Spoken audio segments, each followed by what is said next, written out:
Hello friends, welcome back to another video. I am currently in my pajamas because I am on day 3 of not sleeping. Yeah, I think I've maybe had like 8 hours of sleep in the last 3 days, so I'm extremely tired. But I have a good one for you today. So if you watch all my videos, you will know that I go on and on and on about a shop called Plant Babe that I discovered through Palm Street. So I bought this plant that I'll pop over myself. I want to say it was I can't remember when I got it, but it's an Ace of Spades dark form crossed with a Fort Sherman Ralph Linum. And it's the one that puts out like sort of minty variegation in the emergent leaf and then hardens off green. It's such a fun plant. I bought this plant because I was hoping that it was gonna have the Ace of Spades like leaf shape, and then the Fort Sherman Ralph Linum sort of color and venation, and it literally turned into the exact plant that I wanted. It's got that Ace of Spades sinus and lobes, and then it's got like that sharpness and like elongated leaf of the Fort Sherman Ralph Linum, and it's beautiful, and I'm so happy to have it. So ever since then, I was like, I need more of her seedlings. So just a little bit of information about Rose's shop. So she was actually a chef before, and then she had a brick and mortar, but she closed that down in 2023 when she had her baby. And now she is just running a plant shop from her house. I mentioned this before, but she creates hybrids in-house, but she also partners with growers that are mostly US based, including Nigel, I don't know if it's Tien's, Nigel Tien's. He's the one that created the Mind Flayer, that really amazing forgetti, and the Romulus. I have not stopped seeing that in anthurium groups, and I was like, who is selling these? Where can I find them? And when I saw that it was Rose that was selling them, I was like, what a gangster. What a freaking gangster. So she is the one of the biggest online distributors of his seedlings, and yeah, it's really cool. So more about like her growing conditions, I asked if she could send me some footage of her tent, which I am maybe throwing up on the screen right now. But all of her anthuriums are grown from seed, and her growing conditions are pretty mild. She doesn't use extra humidifiers, so that when the plants are sent out to her customers, they are already acclimatized to lower conditions or more ambient conditions, and it's easier for people to acclimatize it to their own conditions. In terms of like selling the seedlings, she does not sell runts. I know people feel so strongly about whether you should throw out runts or not. I definitely had some strongly worded comments in my video when I said that I throw out runts and I don't sell them. But yeah, she does not sell runts because she just does not want to introduce, you know, bad plants into the pool, whether she's keeping any for breeding reasons or just selling them. And you know, if you sell a runt to someone and then they grow it out to be flowering size and then they breed that plant that's maybe going to produce more runts, I am very pro get rid of all the runts, just don't even bother with them. Some people love growing runts, so to each their own, but she chooses to throw out the runts, which I fully support. She doesn't use any systemics or any chemicals for pest prevention.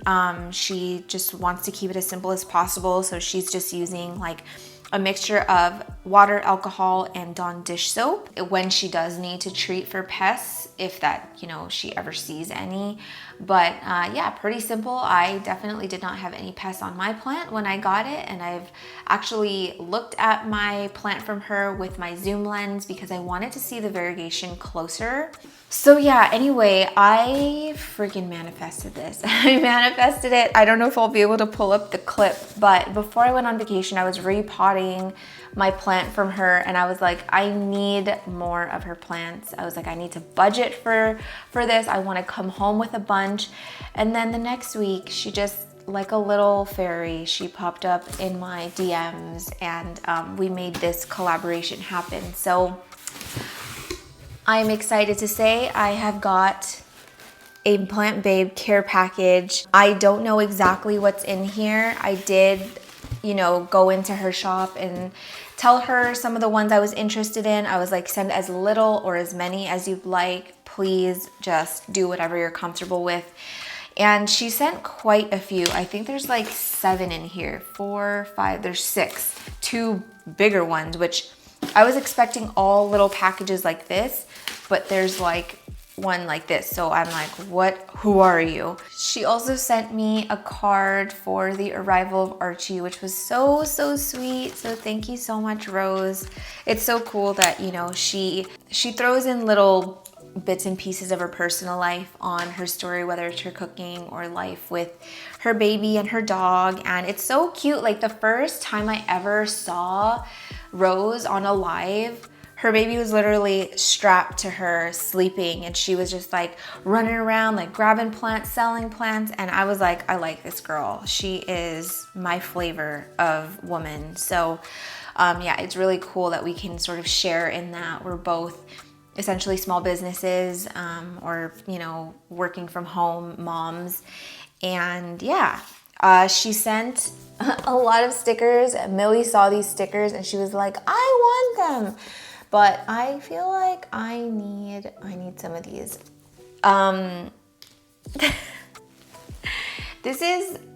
This reminds me of one of the reasons why I love her so much, which I will talk about later.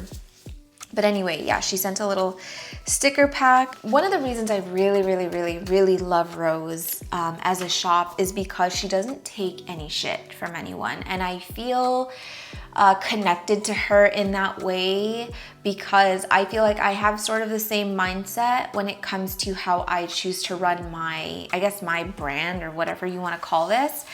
I feel like the expectation for plant shops is just to always take the high road, never talk back to customers, never stand up for yourself. The customer's always right. And to me, that's just bullcrap because I have seen some of the most foul behavior on customers' ends where they feel like they can just run all over the shop just because they're a customer, just because they can threaten them with, I'm gonna write a review, I'm gonna like expose you. You have to remember that shops are people, like they are literal people. And just because they're a shop doesn't mean that you can just go disrespecting them thinking, oh, well, no matter what I say, you have to respect me and you have to like make things right.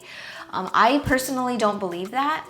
And yeah, I love that she's very vocal about when she's being disrespected by customers, what behavior she's not going to tolerate, the fact that she is not desperate for your money if you're going to be rude to her.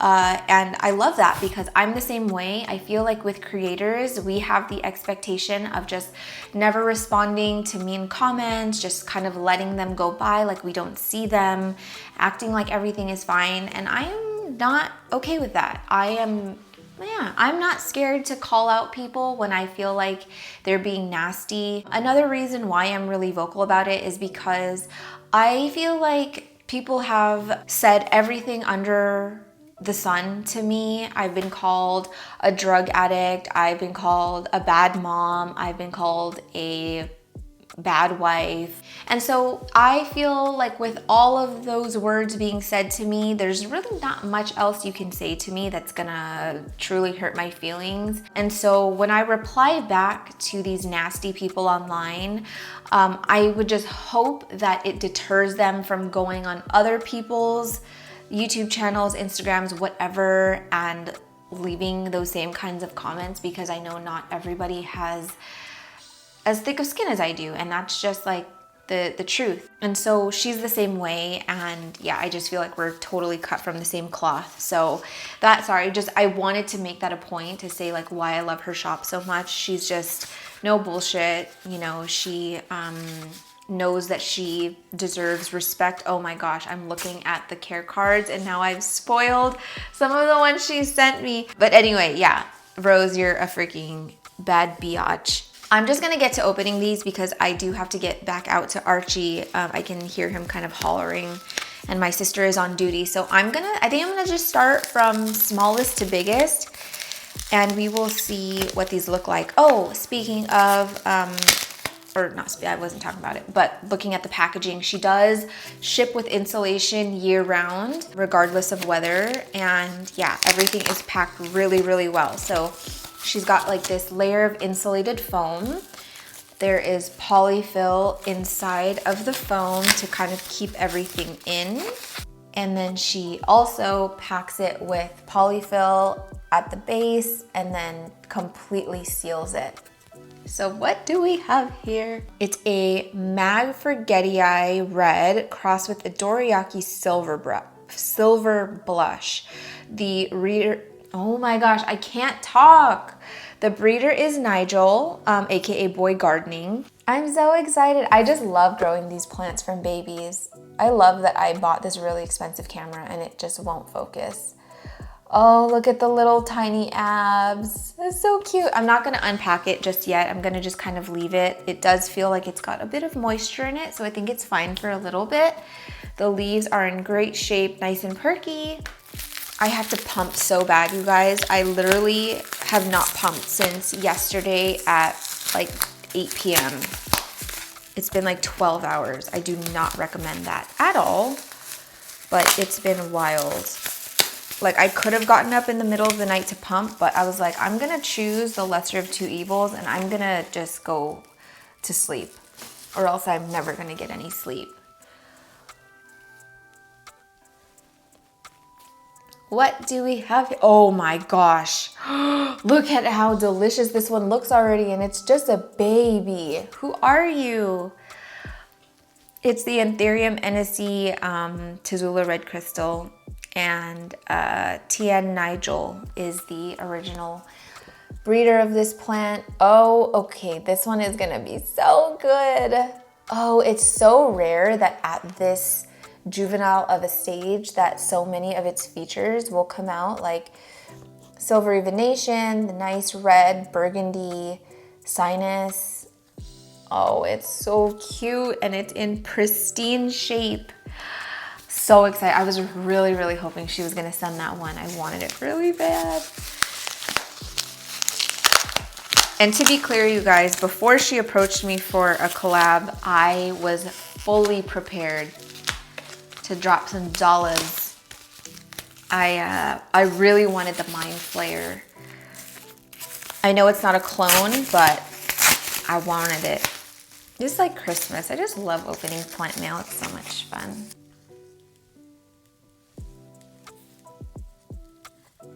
Who are you?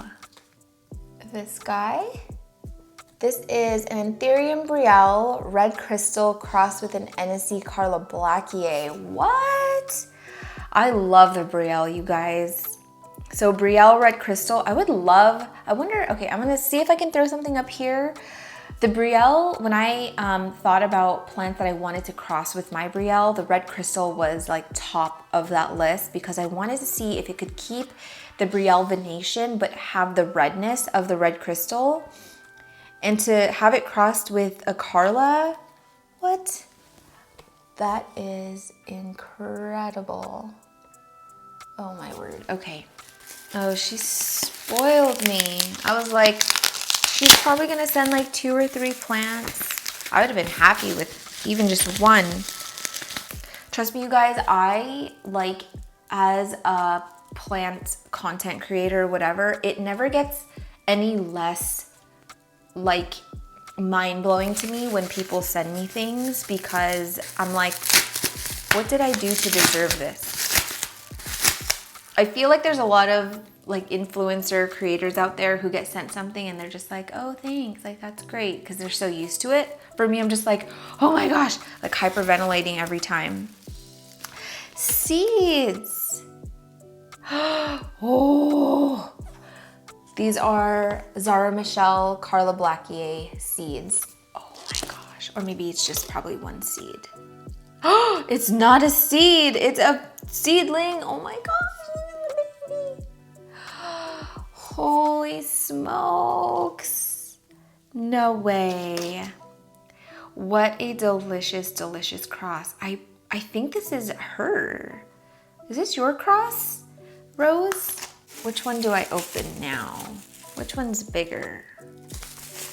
This one's a square. I need coffee. I feel like I can't talk, I can't think. I'm sorry, Rose. I hope I'm doing you justice here. I'm a hot mess. What? Wait, who is this? Who is this? There's no tag. Is this who I think it is? Okay, I don't see a tag for this one, but I have care cards here, so I will just, let me open this one and then I can narrow it down. Oh, I see what she did. There are 3 pots in here, you guys.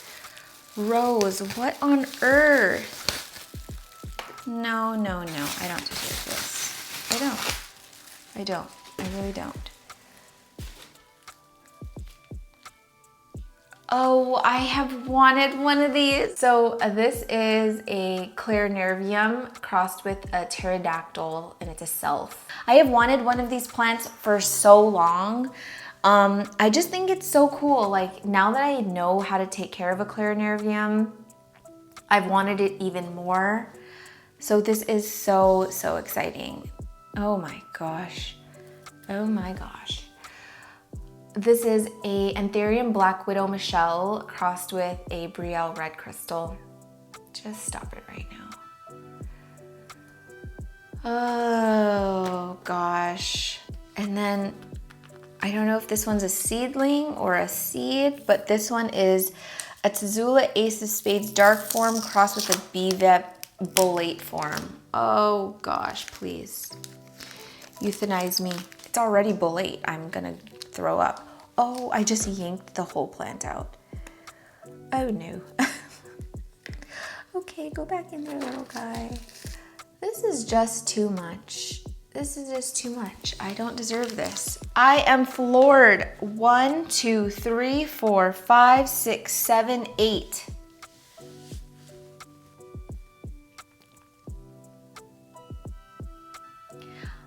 I was like, I'm gonna be so happy just taking home one new baybe plant, and now I'm sitting on my mom's bathroom floor in my pajamas with 8 of them. Oh my word, oh my word. Okay, you guys, so that was my little surprise care package from baybe. I cannot say enough good things about her shop. If you're looking for a shop to buy from on Palm Street, if you're looking for your first anthurium, I highly recommend getting it from her, just because I feel like the way she grows and the way she takes care of you just sets you up for success. And she really does put a lot of time and energy into making sure everything is packaged and arrives really safely. I'm just, come on, Black Widow Michelle, Brielle Red Crystal, like just, I am not done with this video yet. I'm going to leave everything as is. I'm here for another week, but I think if I can just go in with my mom's little water bottle or even just soak these in a few days, they'll be fine. I'm not gonna worry about taking off the polyfill because they are prepped and packed and prepped. They're basically packed and prepped for me to just put it back into the box and take it back to Canada. I guess in the next clip, I'll see you when I'm at home and we will get to repotting. I don't know if I'm gonna have a topic for a repot in chat, but yeah, I will see you in Canada. Guys, I am a nervous wreck today. It is election day, and I'm just so happy that I have all of this stuff to repot because I desperately need something to take my mind off of what's happening right now. Believe it or not, actually, well, I'm home, obviously, but believe it or not, it's been like almost 3 weeks since I've been home, and they're still in the packaging. I'm so sorry, Rose. It's just been wild. Getting home, and then, obviously, as everyone knows, Archie this, Archie that, right? And then, like, having to care for all of the seedlings that just got potted up from being harvested, and then all of the other plants that I got from Palm Street. If you watched my last video, there were so many, and I've I've needed to get this video done for forever, but I just have not had the time to sit down. So I told my husband, he's literally on the clock right now, and he's holding Archie during a meeting because I was like, I am so nervous. I need to go do this right now. Like, I can't, I can't just sit here. So anyway, yeah, it is time. Surprisingly, everybody looks alive and well, which is a freaking miracle because you guys, keeping it in this substrate covered up with the polyfill and everything for as long as it has been, do not recommend. I do not recommend that. I have been actively like watering them and giving them light and making sure that I'm not just completely ignoring them, but I just, yeah, trying to get caught up on work and then filming other videos, blah, blah, blah, blah, blah. Okay. So I have all the things for you. I also have something to talk about while I repot this. I was actually wondering like what was gonna be my repot and chat topic, and something kind of came up pretty perfectly in the Anthurium Addicts Facebook group, and I'm sure so many people probably will see this coming, that like YouTubers are probably gonna jump on like making a whole video about it, and here I am, hopefully the first. But if you watched my live that I did with Alice yesterday on Palm Street, we did talk about these things as well, so I'm really sorry if this is gonna be kind of the same thing that you would have heard yesterday.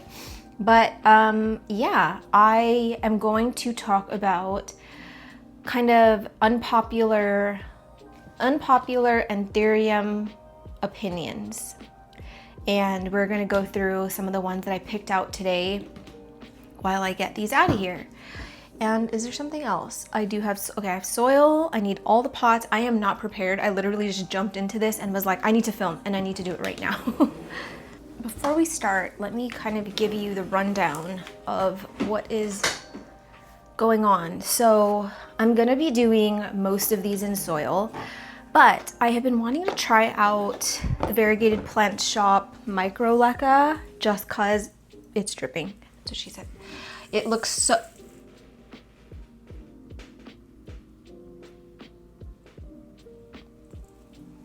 it looks so interesting. Can you see it? So I'm probably gonna put some of the small seedlings in this leca, maybe like 2 of them, and then the rest will go into soil. I am at a deficit for pots. I've been trying to find an alternative to the square pots.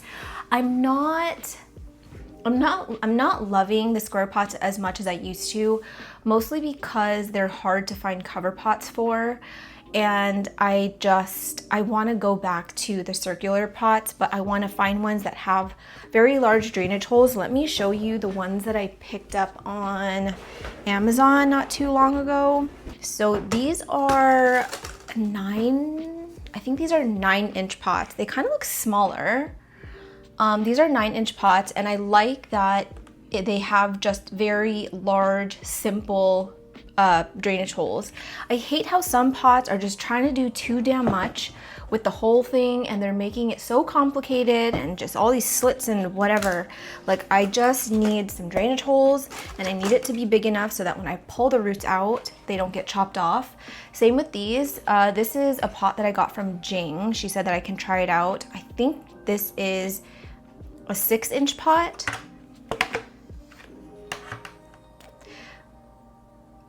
Oh no, these are not 9. This is a 7-inch, 6-inch. I also like these because it's just the simple holes and large enough for me to pull some roots out.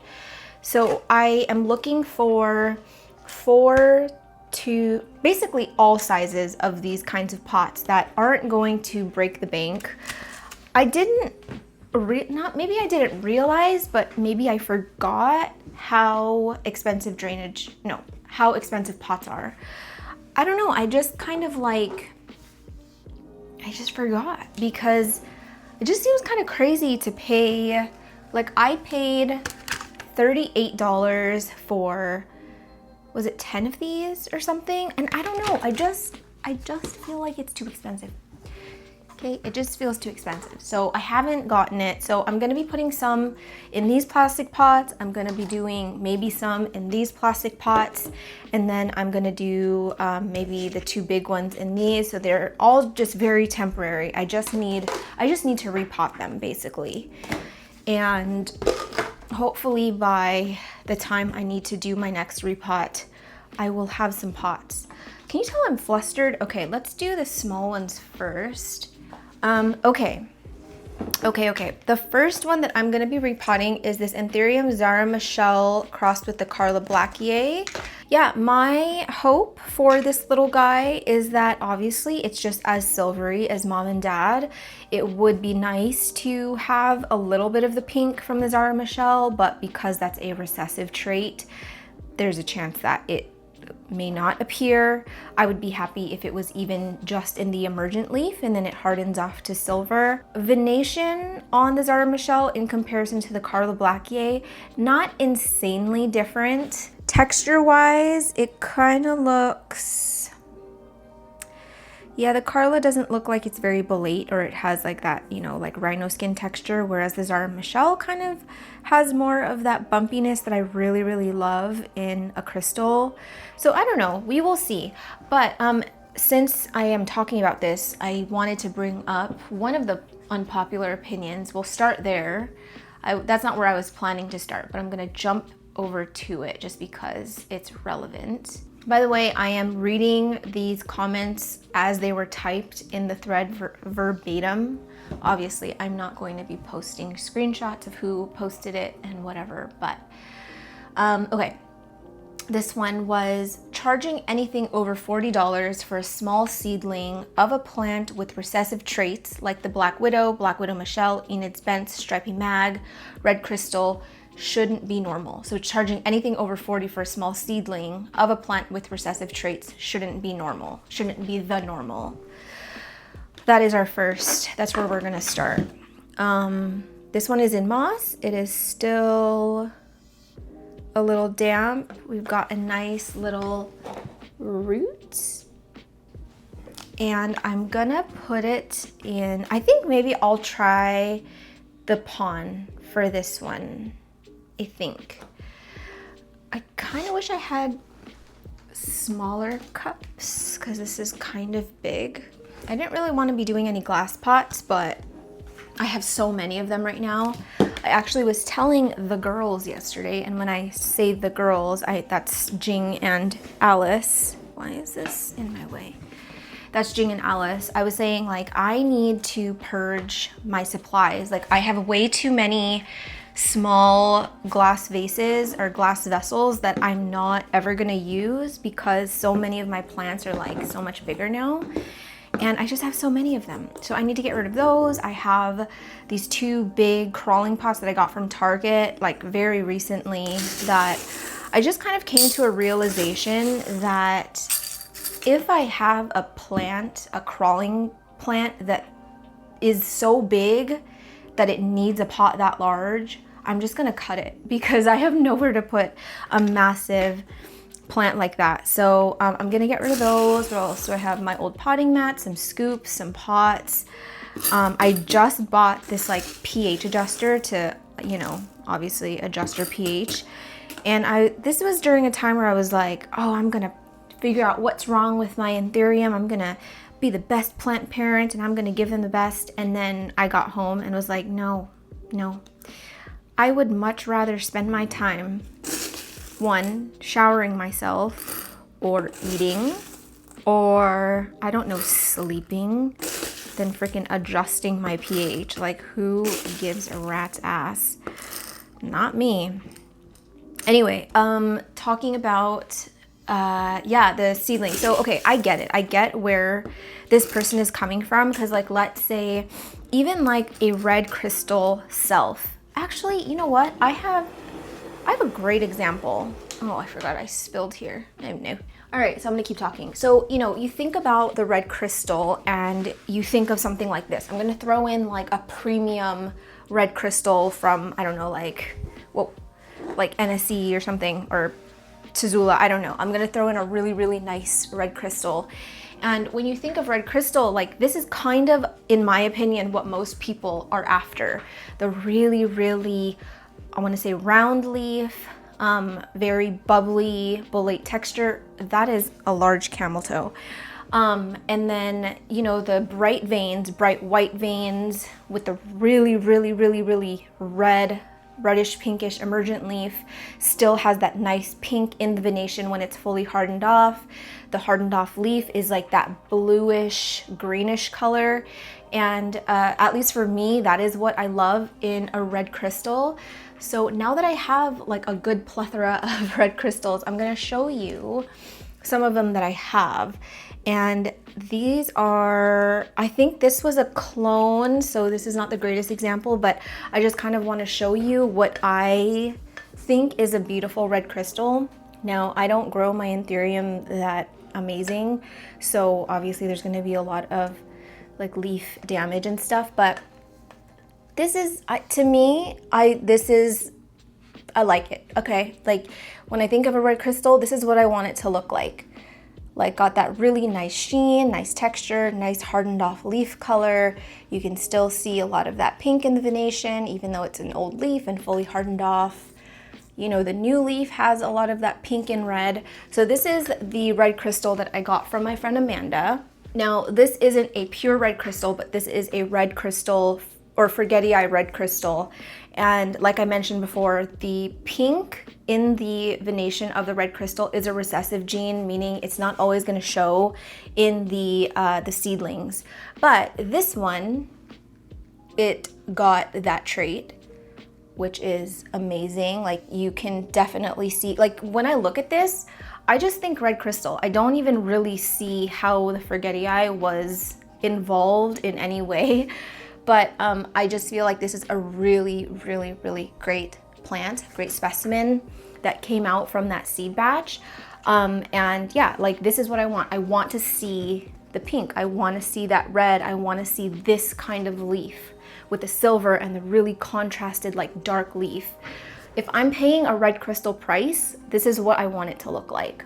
Now I'm going to show you two other red crystal selves that is kind of an example of what this person is saying, that even if you are buying a seedling of something that's highly sought after, like the red crystal, you might end up with a plant like this. This is also a red crystal. So this is a red crystal 9394 self from Woohoo Tropicals. I bought this. I bought both of these red crystals, so I don't want anyone saying I'm ragging on Woohoo. I did purchase these.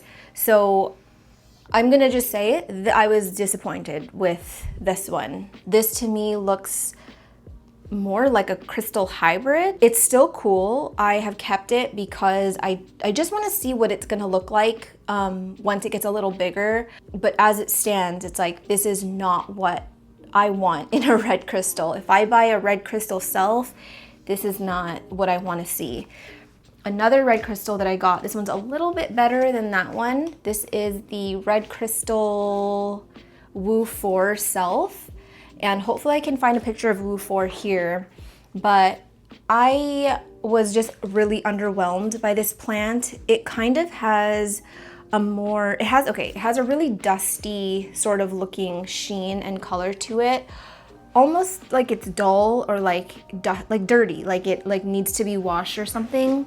Just to remind you of what this one looked like it's just so much more vivid. Like it looks like this one has the contrast on and this one doesn't. In terms of the venation, yes, there is like pink in it, but it's very minimal. Like it's so faint.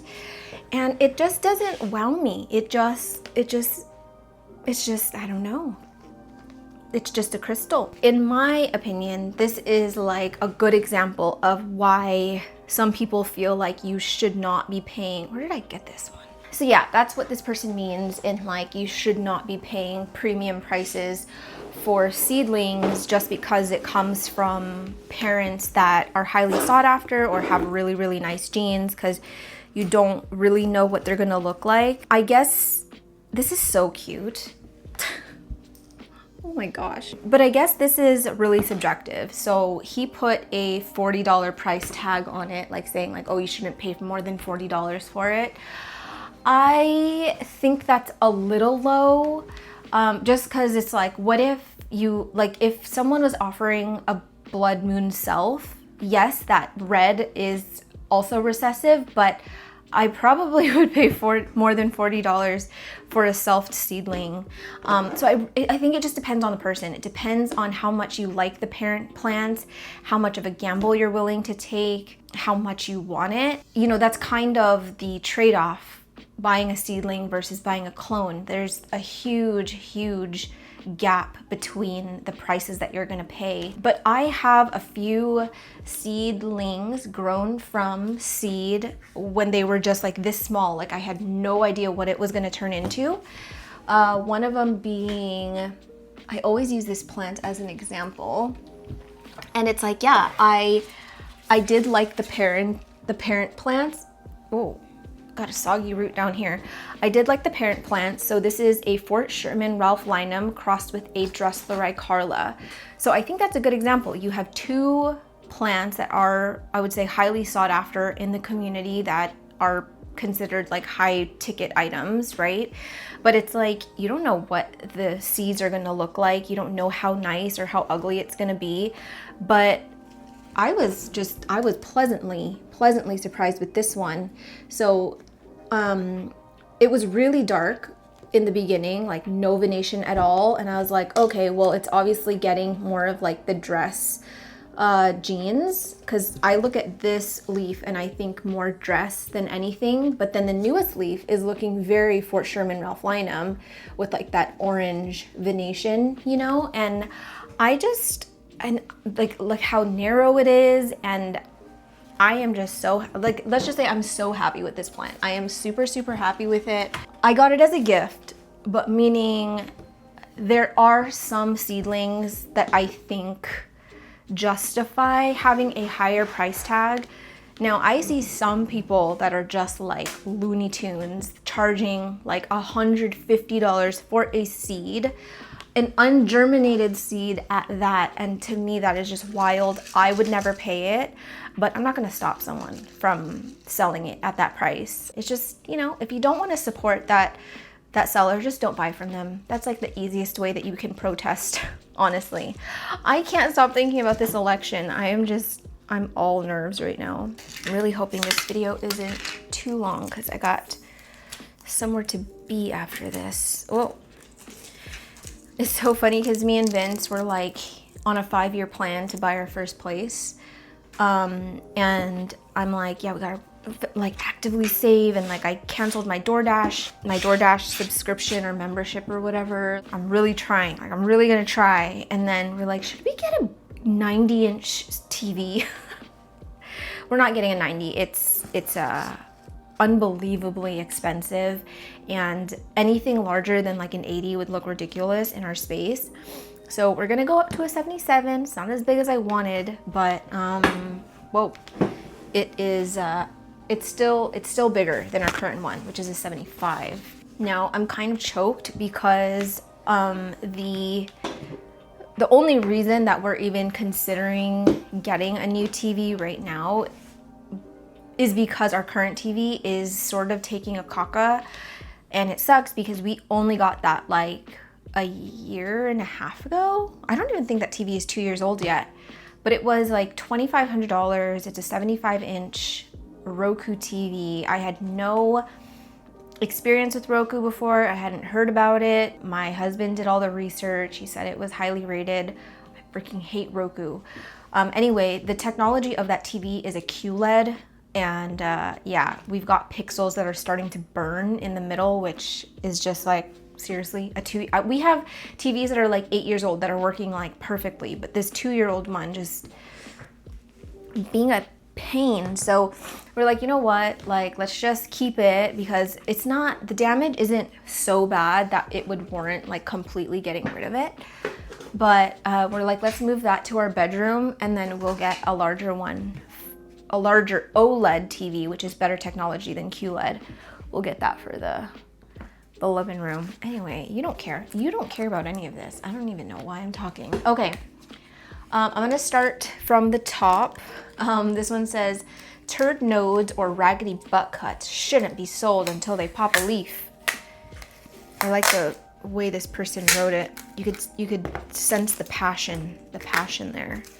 The plant that I'm working on right now is the Tazula Ace of Spades dark form crossed with the Bvep bullate form. I cannot believe this little thing is like it's been under this tape for 3 weeks, barely getting any sunlight. Look at you, you little trooper. Good morning. Rise and shine. Okay, I actually, I agree with this one, but I will not say that I am without fault, or I won't say that I am purely innocent in this, because I will fully admit, at the height of the COVID plant boom, whatever we want to call it, yeah, I sold some freaking butt cuts for way more than you would ever think people would buy for. I think we've all kind of been there. And it was probably for a plant like a majestic or something, like when these plants were actually harder to get and people like wanted them really bad. Dude, when I was selling cuttings of my micans on Marketplace, when I tell you I had like hundreds of messages in my DMs of people like begging to buy it. It was wild. It was crazy, y'all. And so yeah, there were people that were willing to pay like stupid amounts for a leafless, rootless stick. And did I take advantage of it sometimes? Yes, I did. Would I do it now? No. I don't even remember the last time that I would have sold like a wet stick or like a stump. I think everything that I've sold in the last few years have always been something, at least with the leaf, that had new roots and stuff. Dr. Gill. Oh crap, sorry, I have to take this, you guys. So, god dang it, what was I saying? Gosh darn it. Gosh darn it. Oh. I think over the last 2 years, maybe the last 2 years, I would not have sold anything that did not have like a leaf. Ouch. That didn't at least have a leaf. Again, I think a lot of the stuff that we do in this hobby is going to be subjective, because we all want different things and we all have different lengths we would go to get a certain plant. But I definitely don't think that like someone should base their entire business model off of this. Selling fresh cuts, selling only fresh imports, selling only butt cuts, selling unrooted plants. Like, I just find that to be a little money grabby, and like you don't really care a lot about what's going to happen to the plant once it goes into like the new owner's hands. But that's just me. That is just me. I prefer to sell and I don't consider myself a seller. Like, honestly, we sell to make a little bit of extra cash sometimes, but this is not like my bread and butter. I'm not trying to retire off of selling plants. But yeah, I just feel like when I do sell plants, I would want to sell plants that I would want to receive, like in the condition I'd want to receive it, unless otherwise stated. I have sold some like rehab plants, but I've sold them as a rehab and have always disclosed. These don't feel like, I will say, these don't feel like leca. They feel like little marbles. They're so smooth and so glossy and so shiny. Yeah, I just always disclose like, this is the issue that I've had with it. This could be a runt, whatever. But yeah, I can't get over how cute this leca is, you guys. It's so perfect for these little seedlings. Honestly. This could be life-changing if it actually works. I would love to like start my seeds in like this kind of leca. That would be so cool. It'd just be so easy to shake off the roots and stuff. I wish I had a smaller, this is like obnoxiously large. That's what she said. I think I'm gonna do 2 more in leca, and then I'm gonna do the rest in soil. So yeah, I kind of agree with this. I feel like If you're gonna be selling a butt cut or a stump of something, one, I don't think it should be a fresh cut because you don't know if it's gonna rot. One, like sometimes you can cut a plant and it'll be okay for like 2 days or 3 days or whatever, and then by the 4th day it is just complete mush. So you could be sending these nice healthy images to the buyer, but by the time they get it, they're like already doomed. So that doesn't seem very fair to me. And then feel like it should at least have roots, some kind of roots, or like a activated bud, something, not just like a little turd nugget. Some people are gung-ho about buying those kinds of plants, but I am not one of them. I, for one, do not trust myself with an anthurium turd nugget. And if I'm gonna be paying a pretty penny for a plant, then I wanna make sure it's at least going to have some chance at survival in my care. Oh gosh, this new leaf. I got it just in time. The third one is majority of variegated anthurium look sick. I think I agree. Maybe I need a thing of water.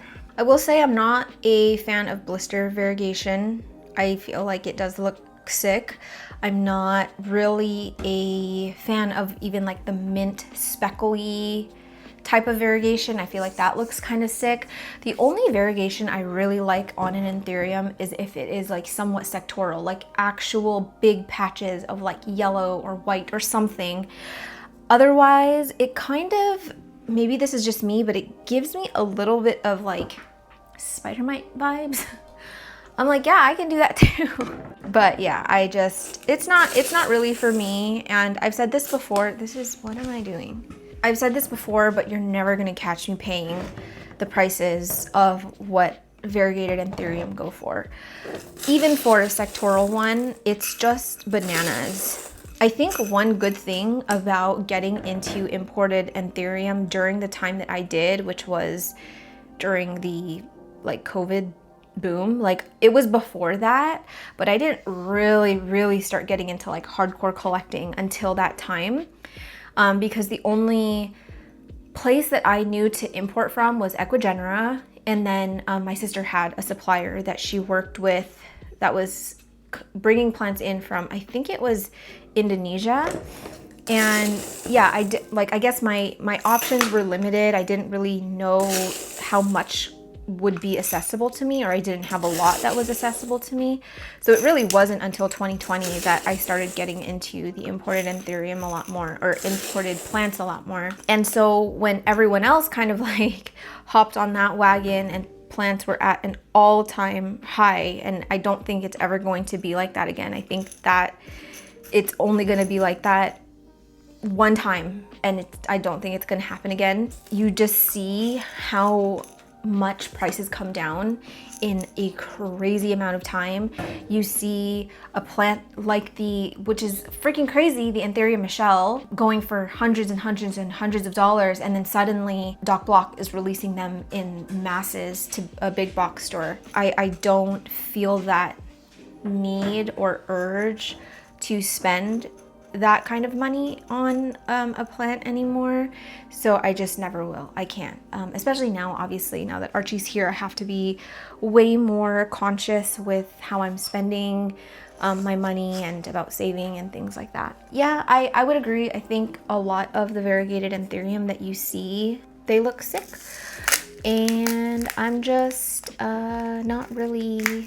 That's not like a train that I have like jumped on fully. Like sometimes I'll see one variegated anthurium that looks like really nice, but I think that's the exception, not the rule. I think for the most part, sort of these like sport variegated anthurium that you see, like they can end up looking kind of sick.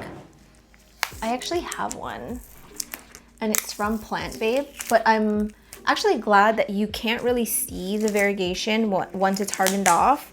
It's really only in the emergent leaf that you can see the variegation.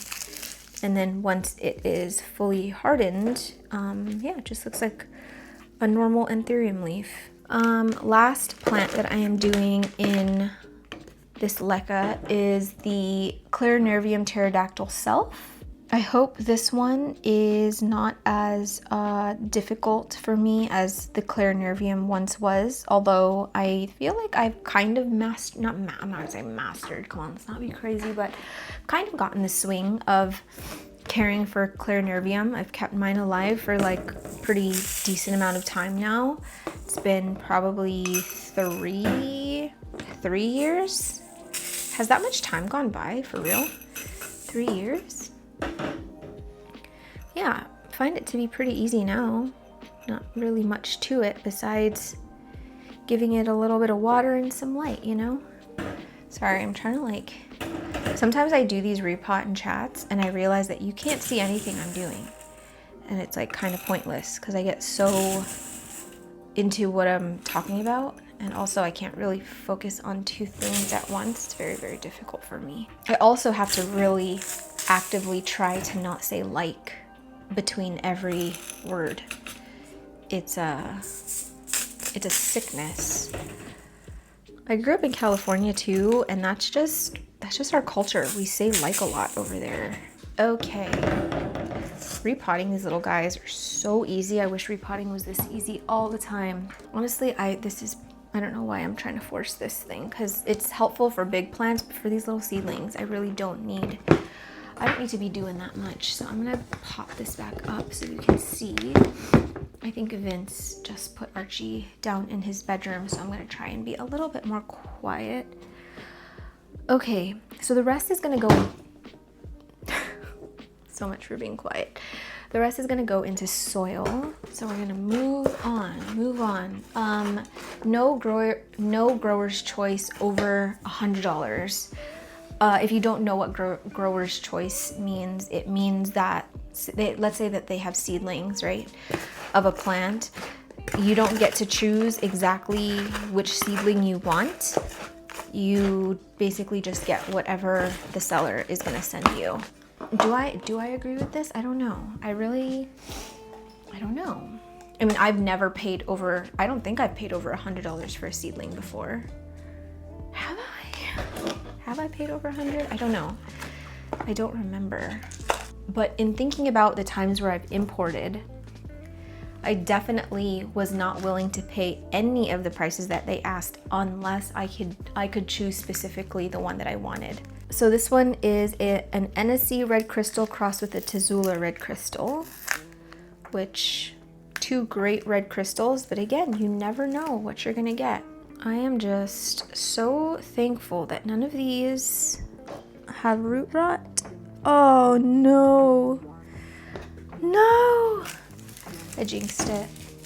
This one has rotted all of its roots, and that's nobody's fault but my own, because it's been in this thing for way too long. But of all of them, why did it have to be this one? This one is actually showing so much red crystal traits. Why are you so incredibly far? Why? I've been so far this entire time. Like, you can actually see the red on it, and I think it's gonna be cute. But yeah, all the roots are gone. No.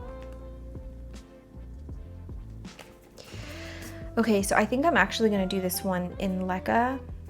I kind of love leca as a rehab substrate. I feel like leca is kind of an underdog. I don't love it growing long term, just because I'm not really sure the best way to fertilize it.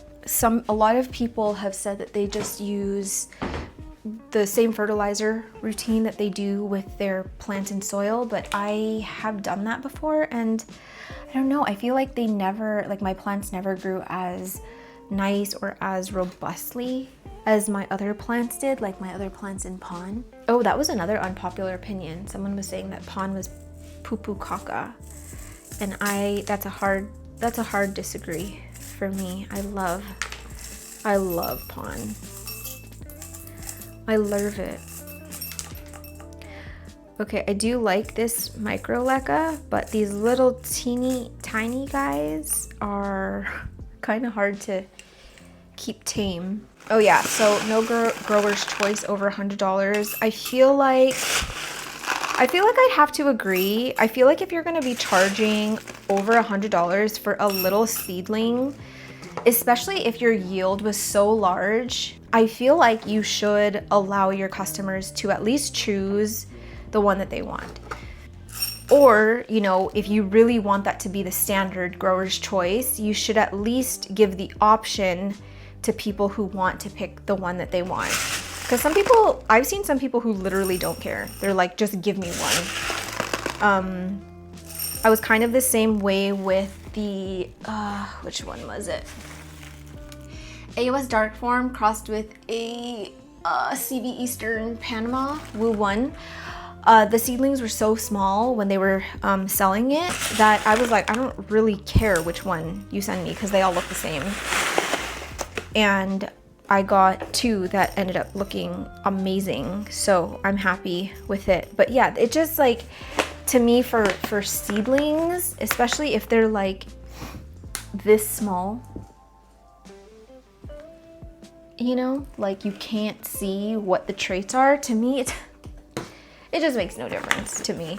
But I'm not as, I would say, I don't think neurotic is the word. Me and anthurium, it's like, yeah, I like anthurium.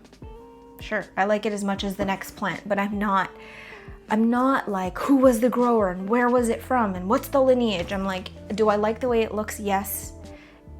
And that's as far as I go. That's as far as the road takes me with anthurium. Please say a prayer for this little guy. I'm actually gonna stick this one in a prop box, I think, to rehab it because it's so sad. And I'm hoping that these ones have roots. I'm gonna be so upset if the rest of them have root rot. So this one is the Anthurium Black Widow Michelle crossed with the Brielle Red Crystal. I feel like I got one of these from was it Planty Love Co? So this was, yeah, from Planty Love Co. I got the Zara Michelle Brielle Red Crystal. That one's actually looking very promising too. GPH Carlas look best as teenagers and the hype is out of control. So if you don't know what GPH is, it's Gay Plant Ho.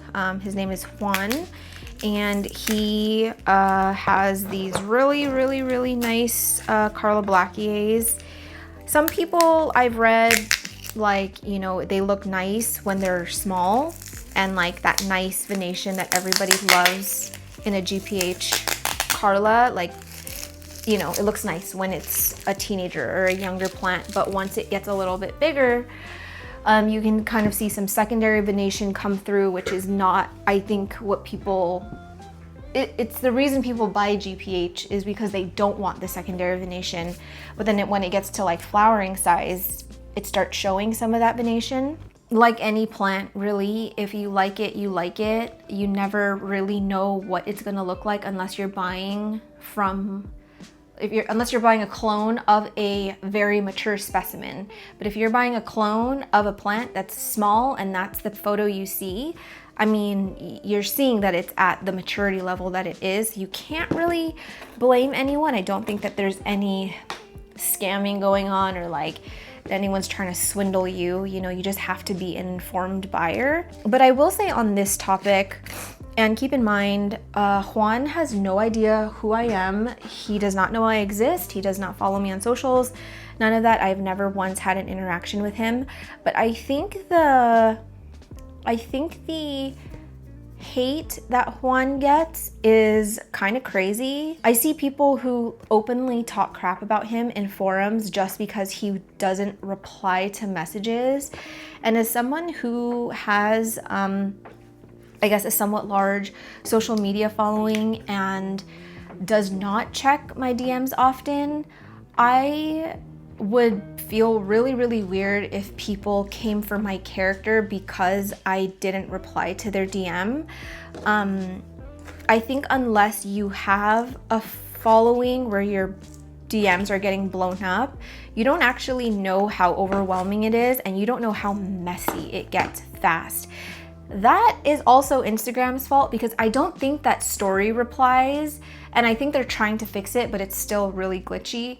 I don't think story replies should go in your messages. I feel like a message should be something that someone like went to your profile and was like, message, not like a laugh react to a story. Because on any given day, depending on how active I am in my stories, it's like I can have like hundreds of messages in a single day, okay? And in my free time, if I'm not filming, if I'm not taking care of myself, whatever, having my own life, I'm not gonna sit there for hours and be in my messages. I'm just not. It's extremely overwhelming. And yes, that is a very stupid problem to have as someone who is in a position where I am, where I work from home. It's a very privileged position to be in, but I do think to a certain extent you have to protect your peace. Just because this is my job, it doesn't mean that I can't create boundaries. And I think especially when you're dealing with complete strangers, you have to create boundaries. So I was reading a reply from Juan in the thread, and I'm just like, for one, it's kind of sad that like he has to see people just openly talk about him like he's not a person. And then two, he said that like people were messaging his friends and family, trying to get a hold of him, or like, I don't know, just messaging them to try and like buy one of his plants, which is like a total invasion of privacy. And I just find to be so freaking weird and just so invasive and not okay. So yeah, that's what I'm gonna say about that. I feel like the hate that Juan gets, again, I don't know him as a person. I don't know him as a grower or a seller. I only recently started following him on Instagram. Beyond what his Carlas look like, and even then, it's like, if you showed me a picture of like 20 Carlas, I would not be able to be like, that one's Juan's, that one's Juan's, that one's Juan's. Like, I'm not like a, you know, Juan super fan or whatever. I barely know anything about the guy, but yeah, I don't think that he deserves the hate that he gets, all because you don't have access to plants that you want from him, or because you feel like you're entitled to his time. It's just crazy to me. Also, my child is crying and I feel like I need to go help my husband. So you guys will go on an ad break, and then we will repot this Brielle Red Crystal NSC carlablackiae. I do have the parent pic here. I think she sent this one to me. Very, very exciting. Again, the Brielle is not going to have any recessive traits. Red Crystal will. NSC carlablackiae, no. I think this one has a very good chance of being a nice seedling. So I have high hopes for this one. But anyway, be right back. Okay, I actually do have to be quiet now because I just put Archie down for a nap, but we will continue. We shall continue. I'm not gonna get through all of these because I only have this one and two more to get through. So maybe the rest of them that I don't talk about today is what me and Alice will talk about tomorrow. Okay, I was talking about Juan.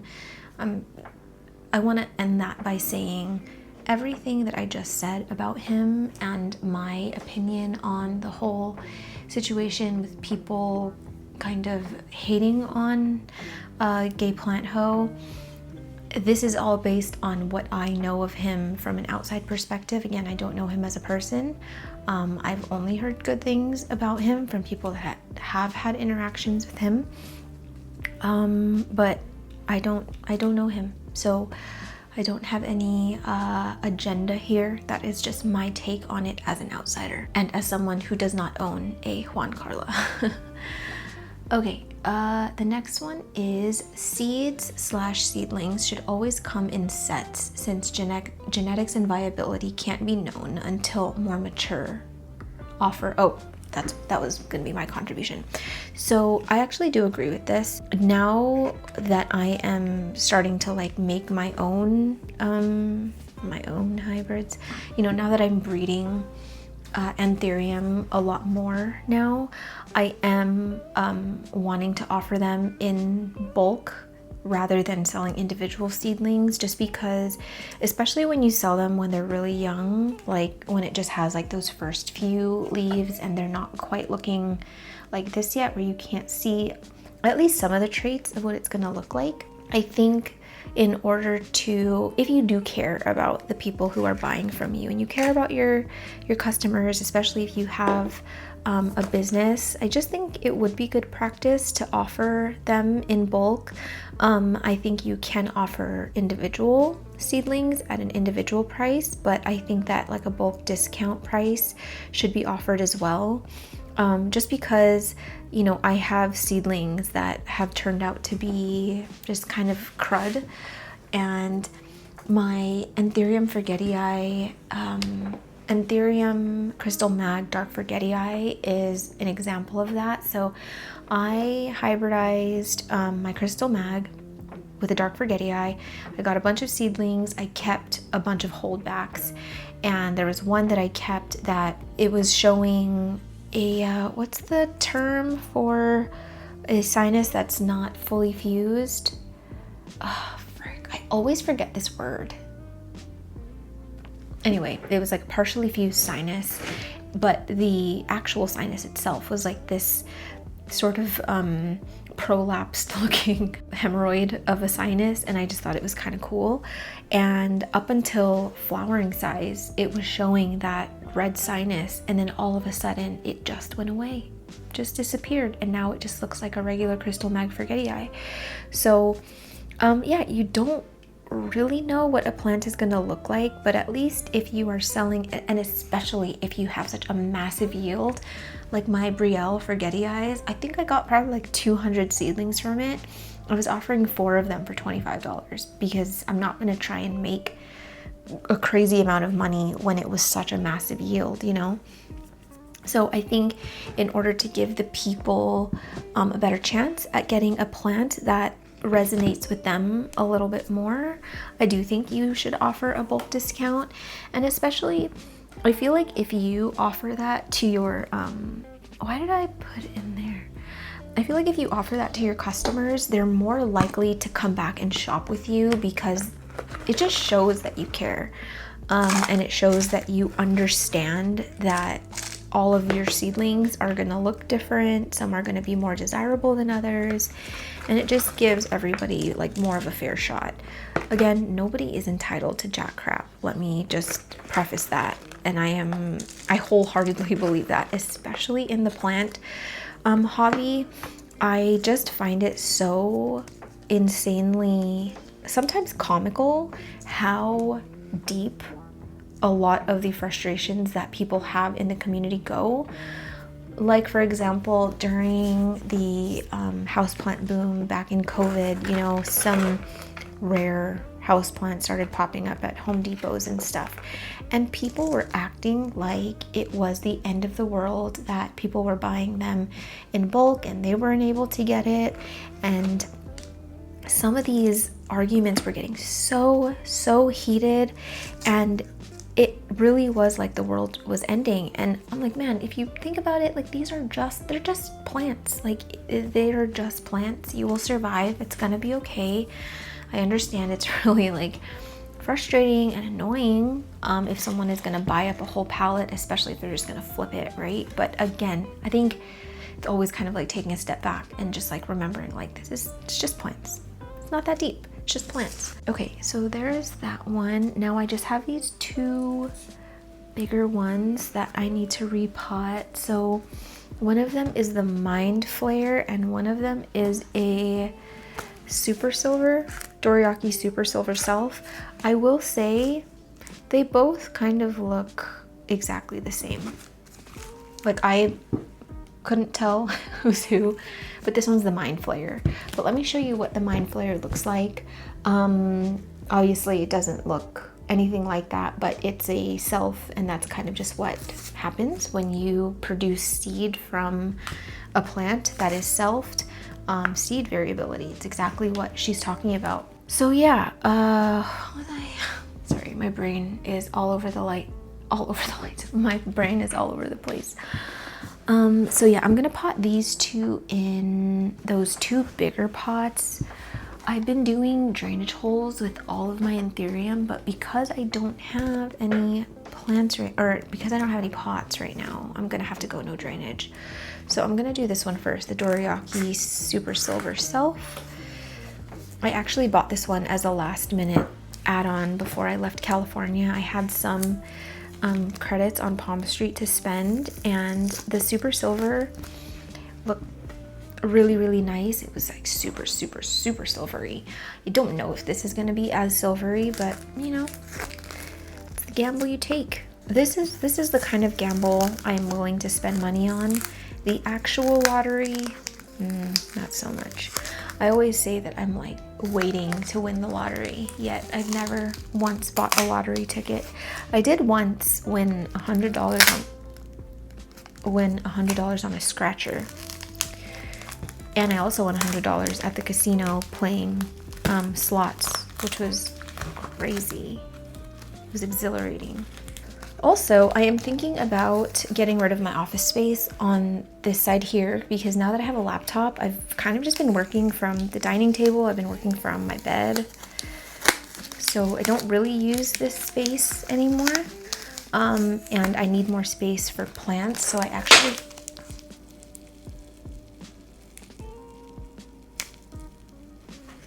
actually might turn this into shelving, open shelving, not like greenhouse, open shelving for some anthurium or maybe my climbing plants. I don't know. I just know that I am out of space.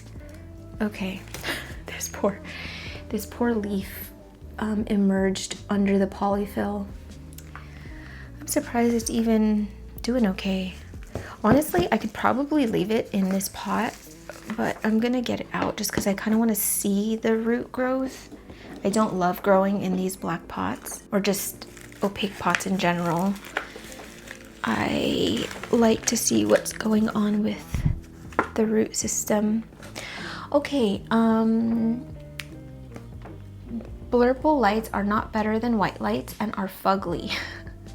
I don't know why established growers use them. I'm gonna say that just off the bat, I agree. I hate nothing more than blurple lights. Anytime people take pictures under blurple lights, I have no interest in looking at it. That's just my opinion. I feel like it really ruins the color of the plant. Now, obviously, you know, I do edit my pictures on Instagram, but I do show the unedited version because, yeah, it does look very different sometimes after throwing on a filter or like upping the contrast, whatever. But I think that even like an edited photo of a plant in natural light is gonna look way more natural than a plant ever taken under blurple lights. Rose actually posted a picture of one of her plants under a regular warm light and then a blurple light, and it looks completely different. Like, it looks totally different. I know that some people like blurple lights because they say that it makes their anthurium different colors, meaning like it changes the emergent leaf color or it keeps something like a red crystal more red. I don't know the truth behind that because I don't have a lot of experience growing in blurple light, and especially not anthurium growing in blurple light. And and when I say blurple, I mean that it's like that bluish purple color.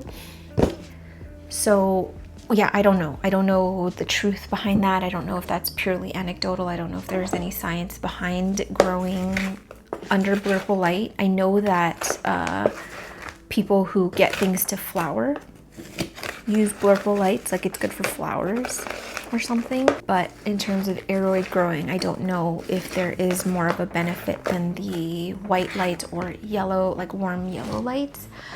Someone also said that it is more energy efficient. That is true because something about, I don't know. I act like I was gonna give you guys an explanation that made sense, but I think this is too big. I think it's just too big, but it's okay. I'm just gonna do it anyway. I would put leca down at the bottom, but it's not worth waking up my kid, so nope. Gonna keep this. I don't know. So yeah, I do think it's more cost efficient to run blurple lights, especially if you're gonna be you know, if you're doing it commercially or you have way more houseplants than I do. But for me, it's like, I just don't like blurple lights. So even if I could save a little bit of money, I'm not gonna switch. And then some people say they like it more because they don't get as hot. The warmth of the lights don't really bother me. I feel like it's not really affecting the growth of my plants at all. I have actually used the warmth from my grow lights as sort of like a makeshift heating mat, and it's worked great for rehabbing plants. But I personally just don't like that color light, and I would never use it in my house again. Not even for like a prop box situation or anything. I don't want to see it. I just don't want to see it. But I have nothing against people that do use it or that prefer it over white lights or the, you know, warm lights. To each their own. It's your house. It's your plant. It's your house. You're the one that has to see it every day. Who cares what people think if they don't like the blurple lights? But I will say that if you are selling a plant, I don't want to see it under a blurple light. I probably will not buy the plant from you if it's under a blurple light. Someone said that it's too difficult to move like a large mother plant from outside of like their tent or greenhouse, wherever it is, to take a photo in natural light. But I feel like there's probably a way that you could set up some sort of light in there. Using flash is probably not I don't know, I think flash would be even worse, especially if it's in the dark. But if you're going to be selling a plant, I think the least you could do is take the time to take the mother plant out into natural light and take a picture of it in natural light. Like if you're making money off of it. But if you're like posting it on Instagram and there's no like reason that you should exert that much effort, then yeah, I totally get that. But if you're a seller and like you're a shop, like that's your bread and butter, I feel like that's the bare minimum that you could do is I just want to see what the actual plant looks like. All right, last one. This one is, the mind flare. The last one I'm going to talk about is crossing plants that look like each other isn't interesting, and making the same crosses over and over in batches of hundreds and selling them at rare prices is funny. / not everything has to be crossed with everything. Somebody replied to this thread that pretty much drives home exactly how I feel about this unpopular opinion. So he said, it's actually awesome that so many novice growers are trying their hand at breeding anthurium hybrids, even if the outcome is uninspired or whatever. Gotta start somewhere, and the more people interacting with these plants means more people becoming interested in where they come from, threats to habitat, greater efforts of local, regional, and global conservation, etc. Gatekeeping is not a virtue. I think that, you know, if you want to make a crystal mag, that's your prerogative. If you want to sell it at $100 a seedling, let's, you know, reel it back in a little bit. But I don't see the problem in people wanting to hybridize plants. I just don't. You know, I've seen this argument so many times with like, there's too many plants on the market. There's too many people making plants. Okay, and there's too many people making babies, but you're not stopping Regina from having her 12th child. Just leave them alone. Just leave the people be. They're not hurting anyone. They're not hurting you. I highly doubt they are harming your business. Yeah, sometimes it can get annoying when the same seller is trying to push the same plants and it's like getting boring or redundant or repetitive, but nobody's forcing you to buy from them. And yeah, I do find like that mentality of only, like people should only be breeding like the most premium plants, or people should only be breeding like these kinds of plants. It is very, to me, it seems very gatekeepy, and it seems really, what's the word I'm looking for? Not snooty, but like pretentious. Like it seems very pretentious to have that sort of thinking, like, oh, you bred a crystal forgetii, like, ew, we don't want that. Yeah, I'm just not, I don't share that same sentiment. I feel like if people want to breed their plants, have at it. I know the joy that comes with, especially doing it for the first time, successfully pollinating a plant, seeing the seeds, seeing something come out of the seeds, watching your seedlings grow up. It's magical, and I feel like everyone should experience that. Now, does everybody need to become a seller? No. But is that kind of where we are? Yeah. But again, who's it hurting? It's not hurting me. Nobody's forcing me to buy anything. So, yeah, this is exactly how I feel. I just feel like let people do what makes them happy, even if it's a boring cross to you or a cross that's been done over and over and over and over again. It's just the hobby. Let people enjoy the hobby. This one has a little bit of root loss, so I've lost, well, that one I just straight up broke off. Some of them have kind of shriveled up, which I'm not surprised about because it's just been in here for so long. So anyway, guys, that's pretty much all I'm gonna cover in today's anthurium hot takes. I'm actually surprised I haven't done a video like this sooner. I don't really like to do too many videos like this where it's kind of tea-ish, you know? But I did find that thread so interesting, and I really like hearing people's thoughts and, like, you know, what the latest talk is in the community, because I am kind of detached from it, honestly. Like, I don't know all the big growers. I don't know what they're doing lately. I just don't know. I'm in my own little world here. And I still like philodendron, believe it or not. But I will say that they are getting pretty annoying. I was thinking recently, I wish that we could tissue culture philodendron in a way that they would grow like anthurium, where most of them don't need a pole. They kind of just grow very compact, petioles stacked right on top of each other. It's a beautiful thing. I just can't with the keeping up of the poles and the long internodes sometimes.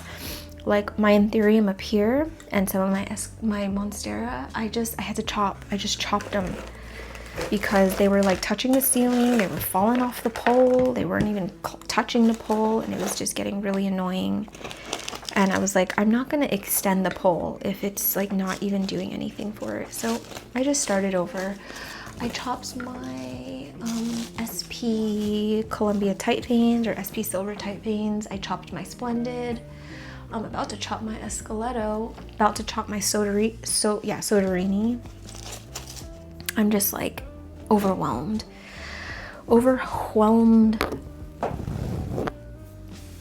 I need a tag for this one.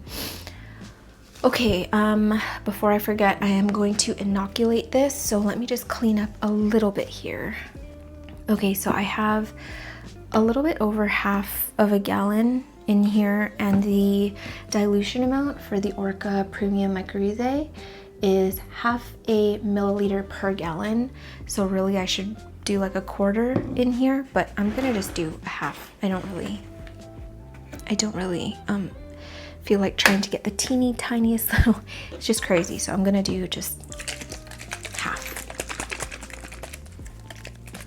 It's actually, like, I'm always thinking, am I reading this wrong? Am I understanding that wrong? Because it just seems like not enough. Oh, okay. Okay, I see. So it's 1/2 milliliter per gallon for hydroponics. And then it says for cocoa soil or existing plants, it's 1 milliliter per gallon, and it's okay to use up to 3 times the recommended rate. I'm gonna add a little bit more just because I've been adding so little and I'm like, is that enough? But these are hydroponics, so I probably should be following the dilution amount. I'm sure it'll be fine. Who watched my last video where I poured a gallon of water into another gallon of water? I'll insert it right here. That is so loud. That's the loudest thing I've ever heard.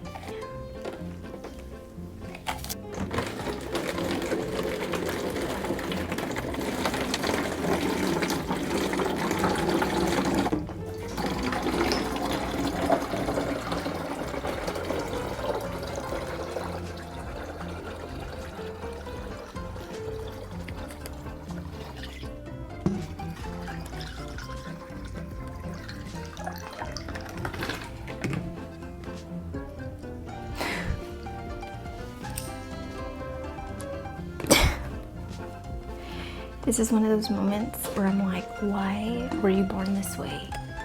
4 liters. This is 1 gallon. This is 4 liters. This is a gallon. This is a gallon. I just moved a gallon into a gallon. That did not just happen. I posted this on Instagram, and some people were like, I was watching you do this in the video and I was wondering what the heck you were doing or what the point of that was. Here's my reasoning, okay? I thought the jug that I was pouring it from, I thought it had a higher volume than this. I didn't think it was actually a gallon. I thought it was more than a gallon, and I only needed a gallon. So I was like, well, obviously I'll just fill whatever I can into this. And then I realized that it's the same amount. So I will never forget that there's 4 liters to a gallon. I'll never forget it now. Just like I'll never forget that 12 times 12 is 144, because my teacher in 5th grade freaking embarrassed me in front of the entire class when I didn't know it off the top of my head. I'm not good at math, Kay. I was messed up by my 3rd grade math teacher who like let all of us cheat through 3rd grade. At the time, I thought it was really cool. I thought he had our back. I was like, man, we got the coolest teacher. He just lets us cheat and lets us pass every quiz. But then I never learned my times tables. So then when I got to 4th grade, I was so behind. Everybody knew how to do like all these insane math problems. And I was like, what is 4 times 6? Like, I don't know. So anyway, he kind of messed me up. But yeah, in 5th grade, you know, she was like, well, what's 12 by, why do I keep saying by? What's 12 by, why do I keep saying by? What's 12 times 12? And I was like I panicked because like the whole class was watching, and I was like, and she was like, you don't know what 12 times 12 is? Like, she like made me feel like I was hecka stupid. I don't know why I was telling you that story. Oh yeah, I will never forget what 12 times 12 is because of that, that embarrassing moment. So anyway, you guys, it's been real. Oh, you know what? I'm not gonna move this table because all you're gonna see is camel toe. So we will keep that hidden for your sake. But thank you guys so much for hanging out with me again. Thank you to Rose over at Plant Babe for sponsoring today's video and for sending me all of these plants. I am very excited to grow them all. If you don't follow Rose already, you can find her here. Don't forget to follow her on Palm Street. She purges often. If you're looking for a PAP hybrid, she's got bunches and they're a really good price. So make sure you snag a couple from her. Don't forget to follow her on Instagram. And also don't forget to Don't forget to give this video a thumbs up if you liked it, and I will see you next week.